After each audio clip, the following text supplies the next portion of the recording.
Berlin is dying. The city burns under a rain of Soviet artillery. In the rubble, choked streets, old men and children clutch Panzerfausts with shaking hands. The FU Rare bunker is already a tomb.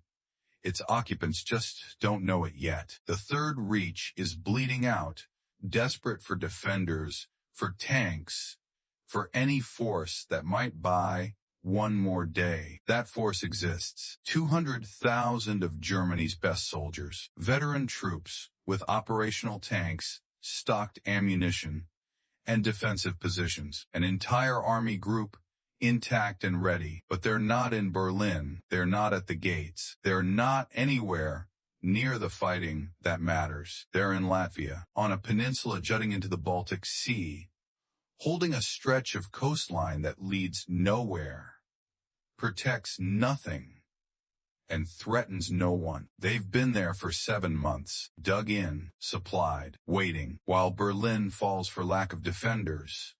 The Courland Pocket sits frozen in time, a fully armed ghost army watching the end of the world from the sidelines. This is the story of how 200,000 men became prisoners of their own fortifications. 6 months earlier, the disaster unfolds with mechanical precision. October 9th, the Eastern Front is in full collapse. Operation Bagration has shattered Army Group Center. The Soviet advance reaches the Baltic coast near Memel, and in one stroke, 30 German divisions are cut off in Latvia. 200,000 men suddenly isolated behind enemy lines with the sea at their backs. In military terminology, this is a pocket, a cauldron. Usually, it means one of two things break out immediately or die. General Guderian sees the third option clearly: evacuation. The Kriegsmarine still controls the Baltic. They can ferry these troops home, just as the British did at Dunkirk. These aren't just any soldiers. They're the veterans who've survived 3 years of the Eastern Front. Every panzer, every artillery piece in Courland is desperately needed for the coming defense of Germany itself. Guderian doesn't just suggest evacuation, he begs for it. Hitler refuses. He looks at the same map Guderian sees and perceives something entirely different. Not a trapped army, but a fortress, a breakwater that will hold back the Soviet tide. He declares Courland a vital position that ties down enemy forces and secures the Baltic. The order goes out: stand fast, no retreat, no evacuation. The pocket becomes permanent. Hitler's logic follows a pattern he's repeated throughout the war. The fortress doctrine: hold strong points deep behind enemy lines, force the enemy to divert resources, create anchors for future counteroffensives. It's worked before. In his mind, Demyansk held out, so did Cholm. Stalingrad would have held if Paulus had just obeyed orders. But Courland in late 1944 is not Demyansk in 1942. The strategic situation has fundamentally changed. Germany is no longer trading space for time while building reserves. Germany is running out of everything: men, fuel, ammunition, time itself. The theory behind Fortress Courland sounds plausible. Keep 200,000 Germans in Latvia. Force Stalin to deploy troops to contain them. Prevent full Soviet use of the Baltic ports. The reality is brutally simple. The Soviet Union has 11 million men under arms. They don't need to destroy the Courland army to win the war. They only need to make sure it stays exactly where it is. Stalin does precisely what the Americans did to Rabaul. He bypasses it. Second, line troops, garrison divisions, and naval infantry deploy to Courland. They're enough to keep the Germans contained. Meanwhile, Stalin's guards, tank armies, his elite shock troops, his best commanders, all drive straight past Latvia toward the Oder River and Berlin. Hitler thinks he's created a thorn in Stalin's side. In reality, He's voluntarily removed his own best divisions from the decisive battle. He's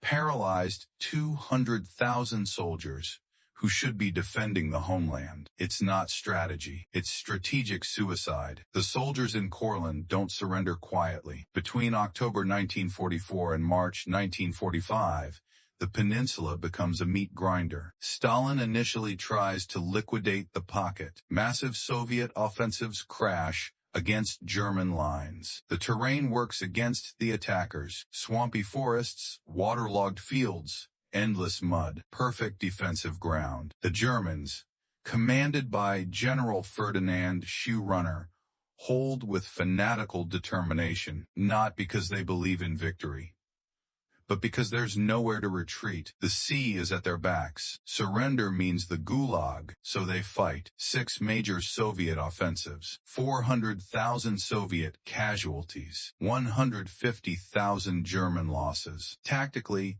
the Germans win every engagement. Their defensive positions hold. Their counterattacks seal every breach. Strategically, every victory is meaningless. Every tank destroyed in Latvia is absent from the defense of the Oder. Every artillery shell fired at Soviet infantry in the swamps is a shell that won't stop the advance on Berlin. The soldiers know it. They begin calling themselves the Headless Army, fighting brilliantly, dying bravely, for a battlefield that doesn't matter. By spring 1945, the nature of Courland changes. The Soviet High Command stops the major offensives. The attacks end. The front line freezes. What follows isn't battle. It's something worse. Silence. The roar of artillery fades. Patrols still clash. Snipers still hunt. But the great waves of infantry, the tank battles,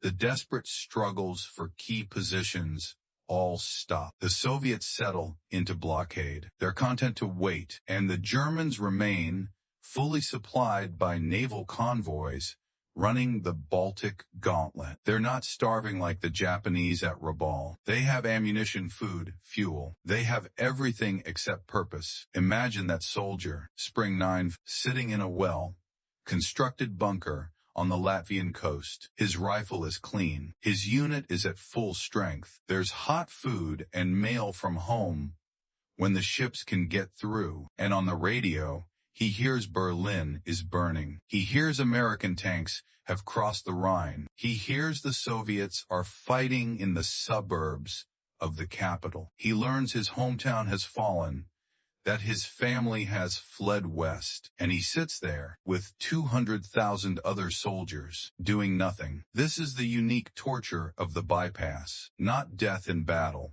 but irrelevance. Not defeat, but abandonment. The war is being lost while you remain undefeated. Your country is dying while you stand guard over empty beaches.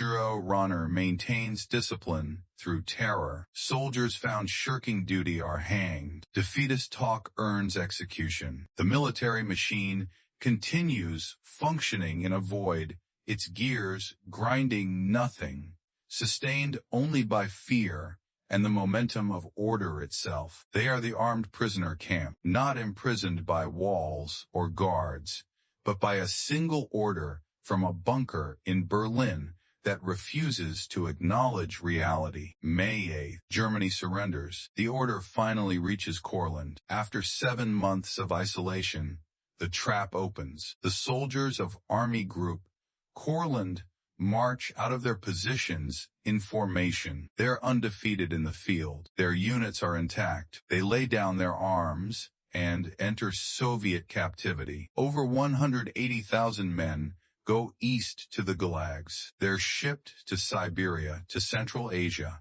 to labor camps deep in the Soviet interior. They held out longer than any other German formation. They inflicted heavy casualties on the Red Army. The Soviets remember. Most never return. The fortress Hitler promised would anchor the defense of the Reich becomes a mass grave. 200,000 men who could have defended Berlin, who could have protected the refugees fleeing west, who could have bought time for surrender negotiations, spent the final months of the war guarding an empty coastline. The Courland Pocket stands as a monument to a fundamental military principle: geography only matters if it serves strategic purpose. Hitler kept Army Group North in Latvia because retreat felt like weakness. But holding territory for its own sake isn't strength, it's delusion. The comparison to Rabaul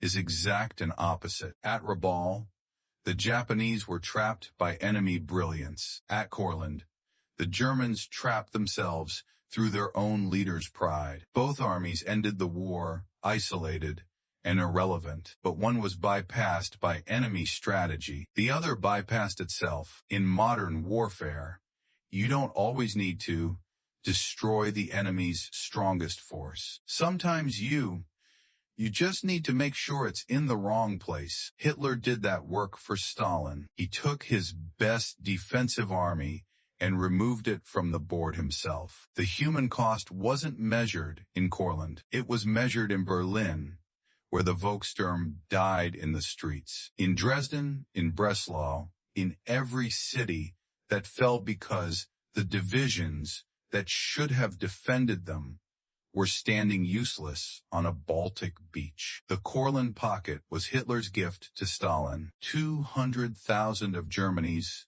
finest soldiers, voluntarily imprisoned, waiting for relief that never came, for counteroffensives that never launched, for a strategy that never made sense. When the order to surrender finally arrived, they marched into captivity, undefeated in battle, but utterly defeated by the strategic incompetence of their own leadership. In the end, the fortress doctrine proved true in one sense. Courland did become a fortress, but fortresses only matter if they protect something worth defending. And by 1945, all Courland protected was itself.